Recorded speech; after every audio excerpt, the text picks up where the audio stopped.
Hello दोस्तों, नमस्कार। I hope आप बहुत अच्छे होंगे और तैयारी बहुत अच्छी चली रही होगी। आज 2 अप्रैल 2024। ये नोटिफिकेशन पुराना है पीडीएफ, बट इसके फॉर्म अभी चालू हुए हैं, तो एक बार आप साइट पे जाके चेक कर लेना। निरी है ये, निर्वी बोलते हैं उसको। शॉर्ट फॉर्म में एक निरी होता है, एक निर्वी होता है।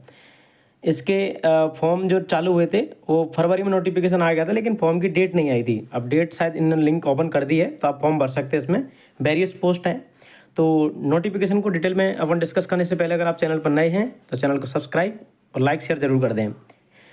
ये National Institute of Research in Bacterial Infection निर्वी कोलकाता में है। ये जो आप ऊपर हेडिंग में देख पा रहे हैं ICMR, Indian council of medical research, ये इसके बहुत सारे इंस्टीट्यूट हैं। CSIR, ICMR, CCRAS, ये आयुर्वेदिक वाला होता है। ऐसे करके ये सेंट्रल इंस्टीट्यूट के बहुत बड़े बड़े रिसर्च इंस्टीट्यूट हैं पर्टिकुलर क्षेत्र में, तो उनके सबऑर्डिनेट इंस्टीट्यूट बने हुए हैं। जैसा ICMR रेगुलेटरी बॉडी हो गई, उसके अंदर बहुत सारे रिसर्च इंस्टीट्यूट हैं मेडिकल के। CSIR ऊपर नाम लिखा हुआ है, ये साइंटिफिक इंस्टीट्यूट ऑफ रिसर्च है, ministry of science and tech के अंदर डायरेक्ट आता है, PMO के अंडर। तो ये भी इसकी भी 48 के आसपास लेबोरेटरीज हैं। CIMR की भी 15-16 लेबोरेटरीज हैं ऑल इंडिया में, अलग अलग जगह।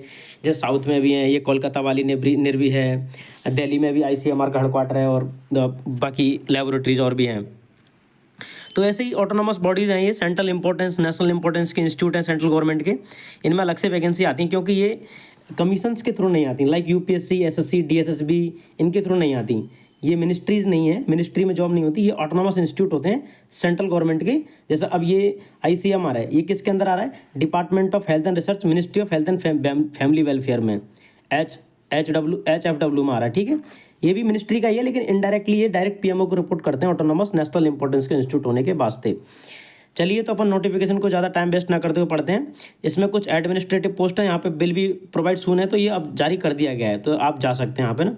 असिस्टेंट की पोस्ट है एक, इसमें ग्रुप 3 वैकेंसी हैं, 2 UR की, 1 SC की। तो इसमें 3 वैकेंसी ना, इसमें एक्सपीरियंस मांगा होगा। मिनिमम 3 साल का डिग्री चाहिए। इसमें आप 4 साल की BTech वगैरह कर रखें तो अब भी एलिजिबल रहेंगे। अब इसमें 5% जो वेटेज रहेगा वो एक्सपीरियंस वालों को रहेगा, 95% रहेगा वो फ्रेशर्स को रहेगा। ठीक है, 5% बोनस अंक दे दिए जाएंगे जो एक्सपीरियंस वाले कैंडिडेट हैं। ये ग्रुप B की पोस्ट होती है, इसको आप ASO समझ सकते हैं। SSC CGL में जो ASO की पोस्ट होती है वही पोस्ट होती है। इनको मिनिस्ट्री में ASO बोलते हैं, और इंस्टीट्यूट में कई जगह अभी असिस्टेंट ही नाम चल रहा है इनका। धीरे धीरे परिवर्तित हो रहे हैं, जो जो अपने रिफॉर्म्स कर रहे हैं उनमें ASO नाम चलने लग गया अब। ठीक है, लेवल 6 की वैकेंसी है। तो लेवल 6 में अगर आप कोलकाता में ज्वाइन करते हो, तो कोलकाता एक सिटी में आ रहा है, तो आपकी 75,000 के आसपास ग्रॉस के बन जाएगी। ये हो गया UDC, अपर डिवीजन क्लर्क, बड़े बाबू।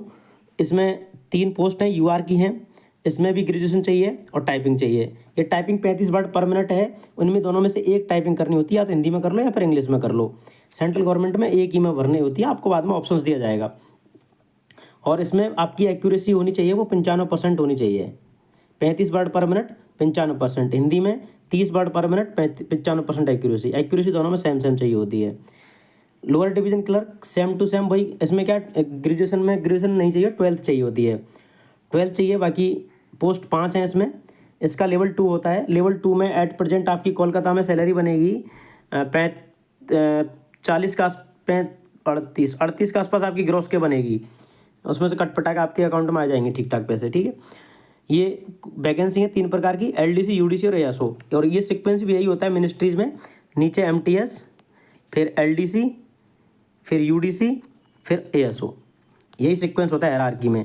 फिर SO सेक्शन ऑफिसर, फिर यहाँ से अंडर सेक्रेटरी UPSC कैडर चालू हो जाता है सेक्शन ऑफिसर के जस्ट ऊपर। फॉर्म की फीस थोड़ी महंगी है, क्योंकि ऑटोनॉमस बॉडी है, तो फीस इनकी थोड़ी महंगी रहती है। 1600 रुपये इन कैटेगरीज के लिए है, और 2000 रुपये इन कैटेगरीज के लिए है।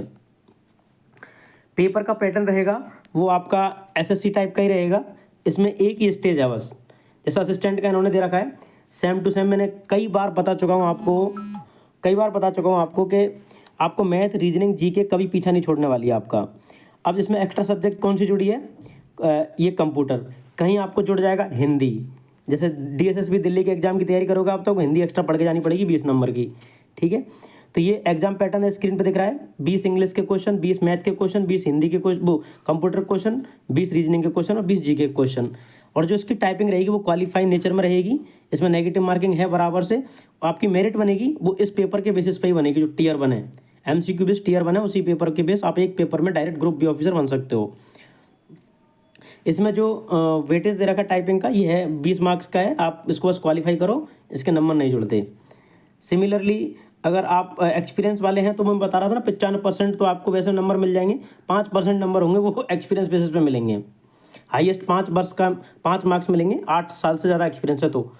इसी प्रकार सेम टू सेम इसी UDC का पैटर्न है, उसी प्रकार LDC का पैटर्न है। आप स्क्रीन पे देख लेना, ग्रुप में मैं इस नोटिफिकेशन भेज दूंगा। ये सिलेबस दे रखा है, इस सिलेबस का वैसे कोई ज़्यादा मायने रहता नहीं है, इसको कोई फॉलो नहीं करता, कोई भी बॉडी फॉलो नहीं करती, बस जस्ट फॉर्मेलिटीज़ के लिए होता है। आपकी जो SSC रेलवे के लिए जो तैयारी चल रही है वही पढ़ के जानी है, GK जहाँ से पढ़ रखा है वही पढ़नी है, मैथ जहाँ से पढ़ रखी है वही पढ़नी है। इंग्लिश रेलवे में नहीं आती तो SSC वाली जो पढ़ रखी है मोर देन सफिशियंट है। SSC के लिए जो कंप्यूटर पढ़ रखा है मोर देन सफिशियंट है। उसके बाद एज लिमिट वहाँ पे दे ही रखी थी, और फॉर्म की लास्ट डेट वगैरह तो अभी नया नोटिस है उसमें देख लेना। ये बाकी फॉर्मेलिटीज है, बाद में सिलेक्शन होने के बाद ये नेक्स्ट ईयर भर के ले जाने होते हैं, आपका भी काम का नहीं है। अभी आपके काम का इतना है, वो फॉर्म भरो, तैयारी करो और जल्दी से जल्दी नौकरी लगो। Best of luck, thank you so much. Channel पे चीज़ें अच्छी लगती हैं, इन्फॉर्मेटिव लगती हैं तो शेयर और लाइक ज़रूर कर दो यार, ताकि थोड़ा और वीडियो बनाएं। Thank you so much and good luck for upcoming exam.